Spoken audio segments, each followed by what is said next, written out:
কিছু কিছু মানুষ আমারে নিয়ে এত পরিমাণে ভাবে, আমার মনে হয় দিনের 24 ঘন্টার 18 ঘন্টায় তারা আমারে নিয়ে সমালোচনা করে, আমারে নিয়ে ভাবে। বলি একটা কথা, ভাই আমি তো অতটা সময় নিজেরে দিতে পারি না। আর আমারই নুন আনতে পান্তা ফুরায়, আমার নিজের পেটটায় আমি ঠিক মতন সালাম করাইতে পারি না। তারপরেও সাথে আছে আমার বউ বাচ্চা, এগিয়ে খাওয়াবো কেমনে? আর তোমরা যে আমার নিয়ে সমালোচনা করো, তোমাদের বেতন দেবো না কন্তে? তোমাদের কাছে আমি খুব ঋণী হয়ে যাচ্ছি না। ঋণের বোঝা কি বওয়া সহজ? খুব কঠিন ব্যাপার। তাই কোসে তোমরা এত সমালোচনা পাও কোনে? আমার নিয়ে যে সমালোচনাগুলো করো, কোনে পাও? আমি তোমাদের কি বারাবাতে ছাই দিতে যাই?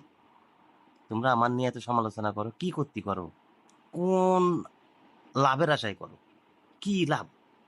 আমার কাছে মন খুলে করতে পারো না যে এর জন্যই তোমার নিয়ে আমরা সমালোচনা করি? তুমি আমার এটা দিয়ে দাও, তাহলে তোমার নিয়ে সমালোচনা করবো না নে। হ্যাঁ, আমি জানি তোমরা আমার নিয়ে সমালোচনা করতেছো, আমার পাপের বোঝা হালকা হচ্ছে।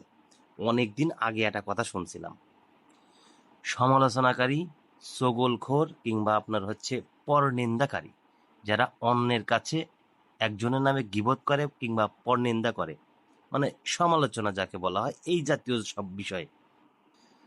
কথাটা আসলে সঠিক কিনা আমি জানি না, তবে শুনেছিলাম, সেটাই আমি প্রকাশ করতেছি মতামত আপনাদের কাছে। আপনারা সত্য হলে বলবেন, মিথ্যে হলে বলবেন, যেটাই হোক প্রকাশ করবেন আমার কাছে কিংবা কমেন্ট বক্সে জানাবেন।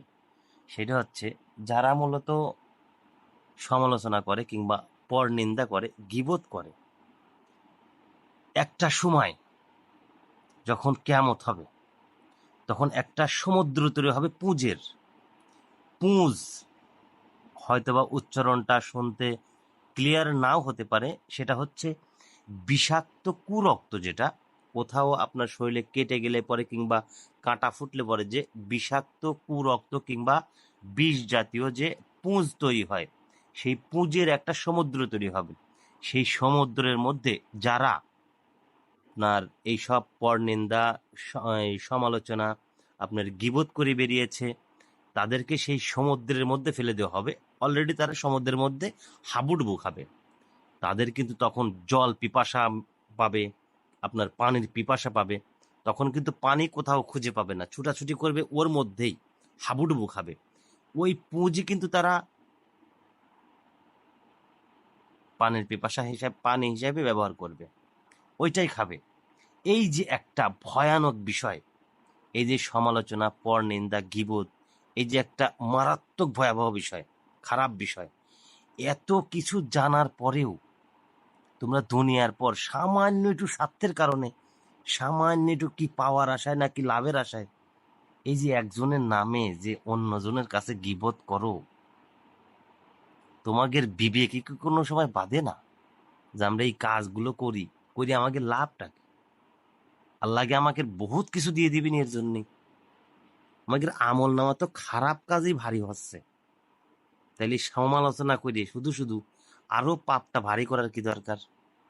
আমল নামাটা একটু পরিষ্কার করা যায় না? ভালো কাজ করি, একজন ভালো কাজ করছে, বাহবা দেব, মাশাল্লাহ, আলহামদুলিল্লাহ, আল্লাহ তালার কাছে শুক্রিয়া আদায় করব। কি দরকার আছে তাকে নিয়ে এত সমালোচনা করার? তোমার মেয়ে আছে, তোমার মেয়েরটা তুমি তুমি মাথায় রাখো, আমারটা আছে আমি মাথায় রাখি। মেয়ের উদাহরণ দিয়ে কিন্তু বুঝাচ্ছি, আসলে কিন্তু মেয়ের বিষয় না। সমালোচনা যে কোনো বিষয় হতে পারে, গীবত যে কোনো বিষয় হতে পারে।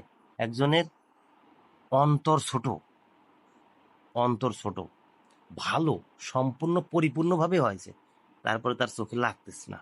আহারে, এই সওয়ালের সাথে কি এই মেয়ের যায়? এই মেয়ের সাথে কি এই সওয়ালের যায়? এই যে এটা গীবত, এসব বাদ দাও, খুব খারাপ জিনিস।